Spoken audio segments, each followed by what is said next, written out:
कि आफ्नै पार्टीभित्र रिभोल्युसन गर्ने, परिवर्तन गर्ने, होइन, पुरानो चिजलाई चाहिँ जो फ्याल्ने र नयाँ पार्टीको निर्माण गर्ने कुरामा हामीले त ठुलो रिस्क ल्यायो नि त। काङ्ग्रेस त बदलिएको काङ्ग्रेस होइन र, अहिले त बदलिएको काङ्ग्रेस लिएर आएको छैन र हामीले यो पुरानो सिस्टमबाट, पुरानो मान्छेहरूबाट यो भोटमा जान सकिँदैन, जनताको बिचमा जान सकिँदैन, होइन, यिनीहरू गनाए भनेको हिसाबले नै चेन्ज गरे हो। अब तपाईँले केही समय अगाडि मात्रै दिनुभएको अभिव्यक्ति फागुन 21मा चुनाव हुँदैन, यदि भयो भने म राजनीतिबाटै सन्यास लिन्छ भन्नुहुन्थ्यो, फेरि त्यही फागुन 21को चुनावको लागि यसरी होमिँदै हुनुहुन्छ। फागुन 21 जति बेला मैले जेएनजीहरूको टिममा बसेर मतलब इन्ट्रेक्सन गरेका थिएँ, त्यो बेला चुनाव हुने अवस्था कमजोर थियो, चान्सेस कम थियो। हामीले त्यो भनेरै यो चुनाव हुने वातावरण क्रिएट गराएको। हस्पिटललाई चाहिँ भोट ब्याङ्क बनायो भन्छन् कि धेरै ठाउँमा, होइन, अब अरूले नै बनाएको नि त, अरूले यस्तै क्यान्सर लगाएर बिरामी बोके भइहाल्यो नि त। यो किन आरोप लाउनु पर्छ? शक्ति उनीहरूले गर्ने हो, होइन। अब मैले चाहिँ मसँग जे छ त्यही चिज बाँडेँ, होइन। अब धान खेती उनीहरूले धान बाँडे भयो, नुन खेती उनीहरूले नुन बाँडे भयो, मसँग अस्पतालको खेती छ, मैले अस्पतालको खेतीबाट आएको चिज जनतालाई बाँड्छु। अरू विकास गरेन, हस्पिटलबाटै नै भोट माग्दैछ। तपाईँ जहाँ उभिनु भएको छ यो के हो? यो पिचो कि होइन? स्वागत छ तपाईँ। हजुर, धन्यवाद। त्यही त, अब घर दैलो कार्यक्रममा हुनुहुन्छ, जनताको कस्तो प्रतिक्रिया आइरहेछ? अब मैले चाहिँ सोचेभन्दा राम्रो, हजुर, गाउँ गाउँमा जाँदाखेरि तपाईँहरूले पनि देखिहाल्नुभयो, होइन, गाउँ गाउँमा जाँदाखेरि ओभरवेल्मिङ भन्छ नि, ओभरवेल्मिङ। मैले यति धेरै जनताको माया पाएको छु भन्ने मलाई अपेक्षा थिएन। त्यो मैले अपेक्षा त हुन्छ मान्छेलाई, तर मैले यति धेरै चाहिँ माया पाउँछु भन्ने मलाई थिएन।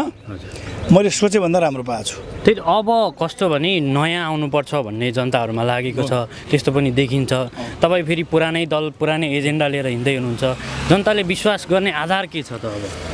अब नेपालको नेपाली कङ्ग्रेसको 70 वर्षको इतिहासमै, होइन, बिपी कोइरालाको टाइम पछाडि अहिले हामीले एउटा नयाँ रिभोल्युसन दिएका छौँ आफ्नै पार्टीभित्र। पहिला त परिवर्तन आफूबाट सुरु गर्नु पऱ्यो नि त, होइन।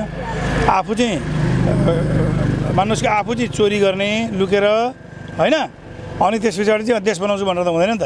भनेपछि हाम्रो पार्टीभित्र हामीले जुन खालको रिभोल्युसन गऱ्यौँ, आज गगन थापा, विश्वप्रकाश शर्मा, गुरु घिमिरे, सुनिल शर्माहरूले नेतृत्व गरेको नयाँ काङ्ग्रेस हामीले बनाएका छौँ नि।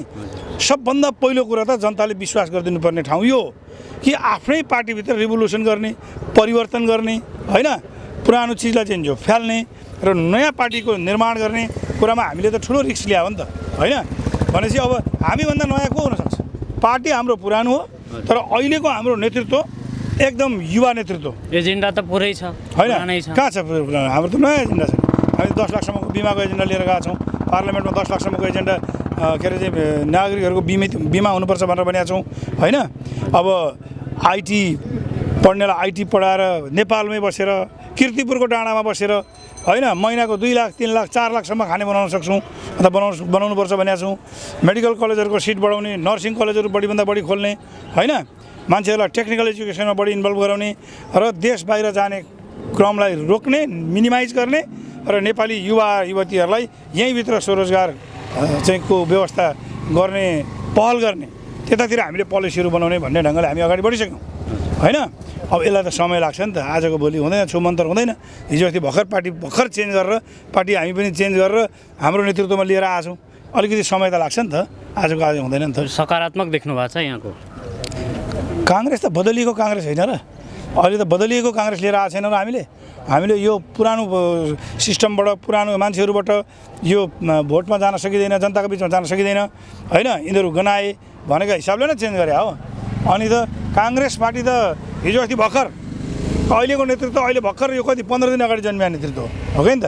त्यो सबभन्दा नयाँ त हामी हो, त्यहाँ जनताले हामीलाई विश्वास गरिदिनुपर्छ हो भन्ने हो हाम्रो। अब तपाईँले केही समय अगाडि मात्रै दिनुभएको अभिव्यक्ति फागुन 21मा चुनाव हुँदैन, यदि भयो भने म राजनीतिबाटै सन्यास लिन्छ भन्नुहुन्थ्यो, फेरि त्यही फागुन 21को चुनावको लागि यसरी होमिँदै हुनुहुन्छ। फागुन 21 जति बेला मैले जेएनजीहरूको टिममा बसेर मतलब इन्ट्रेक्सन गरेका थिएँ, त्यो बेला चुनाव हुने अवस्था कमजोर थियो, चान्सेस कम थियो। हामीले त्यो भनेरै यो चुनाव हुने वातावरण क्रिएट गराएको, बुझ्नुभयो नि? त्यो भनेरै यो वातावरण क्रिएट गराएको, त्यो सरकारलाई प्रेसर स्वरूप, होइन, प्रेसर क्रिएट गर्नको निम्ति मैले भनेको थिएँ, त्यो म जिम्मा लिन्छु बोलेको कुरा हो। त्यही त अनि सन्यासै लिन्छु चाहिँ किन भन्नु? होइन, अब त्यो सुन्नुहोस् न, मान्छेको आफ्नो स्टाइल हुन्छन्, आफ्ना तरिका हुन्छन्, होइन, त्यो मेरो तरिका हो, त्यो सुनिल शर्मा स्टाइल हो। तपाईँलाई लाग्ने आरोप अब हस्पिटललाई चाहिँ भोट ब्याङ्क बनायो भन्छन् कि धेरै ठाउँमा होइन अब अरूले नि बनाएको हो नि त अरूले नि यस्तो क्यान्सर लगाएर बिरामी बोके भइहाल्यो नि त यो किन आरोप लाउनु पर्छ शक्ति उनीहरूले गर्ने हो होइन अब मैले चाहिँ मसँग जे छ त्यही चिज बाँडेँ होइन अब धान खेती उनीहरूले धान बाँडे भयो नुन खेती उनीहरूले नुन बाँडे भयो मसँग अस्पतालको खेती छ मैले अस्पतालको खेतीबाट आएको चिज जनतालाई बाँड्छु अरू विकास गरेन हस्पिटलबाटै नै भोट माग्दैछ तपाईँ जहाँ उभिनु भएको छ यो के हो यो पिचो कि होइन अहिले तपाईँ जुन ठाउँमा उभिनु भएको छ यो पथरीबाट डाइनिया जाने 46 साल पछाडि तपाईँ हेर्नुहोस् यहाँबाट अर्थमन्त्री पनि बन्नुभयो भरत मन अधिकारी होइन अर्थमन्त्री भएको बेला नि नबन्ने सुनिल शर्माले जितेर गएको 32 महिनामा पथरी डाइनियाको सडक ठेका लाग्दैन मैले अनि पथरीमा यहाँ मैले पथरीमा भएकोले पथरीको कुरा गरेँ है अब पथरीमा तपाईँको त्यहाँ खानेपानी 35 करोड रुपियाँ आयो 2 नम्बरबाट पुल बन्यो यहाँ तलतिरबाट 2टा पुल बन्दैछन् होइन त्यहाँ बाटो बन्यो म अघिल्लो चुनावमा आउँदाखेरि 79 चुनावमा आउँदाखेरि त्यहाँ बाटो कच्ची थियो त्यो अहिले फेरि लिली तपाईँ चाहिँ युरोप अमेरिका कुद्यो यस्तो पिचमा तपाईँ कुद्न पाउनु भएको छ त्यहाँबाट जानुहोस् अझै पर है यो क्षेत्रको पल्लो भेगमा जानुहोस् 25 वर्षसम्म आउन नसकेको पूर्वाञ्चल विश्वविद्यालयभित्र मेडिकल कलेज आयो बुझ्नुभयो बिपी कोइराला सुरु हुँदाखेरि 30 सिटबाट सुरु भयो जबकि बिपी कोइराला जस्तो ठुलो संस्था सुरु हुँदा एमबिबिएसको 30 सिटबाट सुरु भएको हामीले पूर्वाञ्चलमा सुरुमै 50 सिट ल्याएको छौँ अब यो 130 सिट हुन्छ पछि गएर घरको भात खाएर हाम्रा नागरिकले यहाँ चाहिँ जो डाक्टर बन्न पाउँछन् हाम्रा नागरिकले घरको भात खाएर नर्स बन्न पाउँछन् होइन इन्जिनियर बन्न पाउँछन् अलिपुरतिर आउनुभयो भनेदेखि त्यस कारणले यो सुनिल शर्माको अस्पताल मात्रै छ भन्ने कुरा होइन अब सुनिल शर्माले बिपी कोइराला जस्तै काठमाडौँ टिचिङ अस्पताल जस्तै विराटनगरको नोबेलभन्दा ठुलो अथवा नोबेल जस्तै होइन संस्था त क्षेत्रभित्र 32 महिनाभित्रमा हामीले ल्याइसकेका छौँ कुनै समय तपाईँ रासोपा प्रवेश गर्ने भन्ने हल्ला पनि थियो अब यो क्षेत्रमा हेर्दा अब तपाईँको प्रतिद्वन्दी भनेको रासोपा मात्रै देखिन्छ कि तपाईँलाई हराउन सक्ने कोही छ भने रासोपा मात्रै देखिन्छ त्यो देख्दा चाहिँ कस्तो लाग्छ तपाईँलाई कुनै समयमा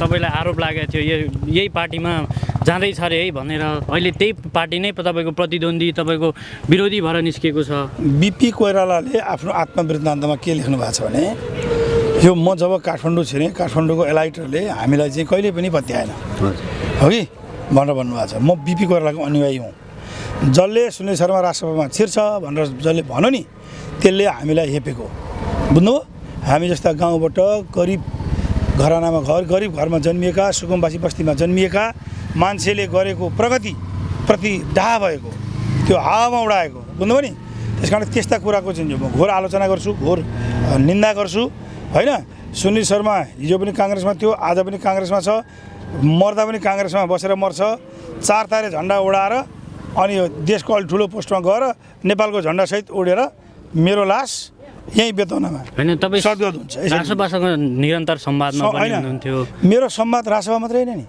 कहाँ रासोपा 12 बुधे गराउने मान्छे होइन म नेकपा माओवादीको जनयुद्धमा तपाईँ अहिले सुजाता कोइराला गिरिजाको छोरीले चाहिँ लेखेको किताब पढ्नुहोस् एकपल्ट है उहाँले यहाँ त्यहाँ 4 पेज लेख्नु भएको छ होइन डाक्टर शेखर कोइरालाले गिरिजाको 13औं पुण्यतिथिका दिन तपाईँको आर्टिकल लेख्नु भएको छ कान्तिपुरमा पहिलो प्रचण्डजी र गिरिजाको टेलिफोनमा हेलो भनेर टक गराउने र जोड्ने मान्छे म बुझ्नुभयो र रासपामा रवि लामिछानेजीलाई जेलमा हालिरहेका बेला जेलभित्र गएर रविजीलाई छुटाउनुपर्छ भन्ने इन्भाइरोमेन्ट क्रिएट गर्ने मान्छे म किनभने पहिला म सक्छु किनभने म लोकतान्त्रिक मान्छे हो म डेमोक्रेट हो केजरीवाललाई इन्डियाको कोर्टले के गर्यो इन्डियाको कोर्टले भन्यो कमसेकम चुनावभरि बाहिर राख अनि त्यो सजाय फेरि निरन्तर गर्छस् भने त्यो पछाडि गर भनेन हो त्यसरी नै लोकतन्त्रमा अपोजिसनको लिडरलाई जेलभित्र राखेर चुनाव गराउनु हुँदैन भन्ने यो लोकतान्त्रिक बुद्धि हो यो लोकतान्त्रिक भिजन हो यो एउटा डेमोक्रेटले भन्नुपर्ने कुरा थियो मैले भने अब त्यस बापत अब यहाँ रविजीहरूले अथवा रासपाले मलाई चाहिँ उम्मेदवारी दिनु हुँदैन भन्नेमा म छैन यो लोकतान्त्रिक पद्धतिमा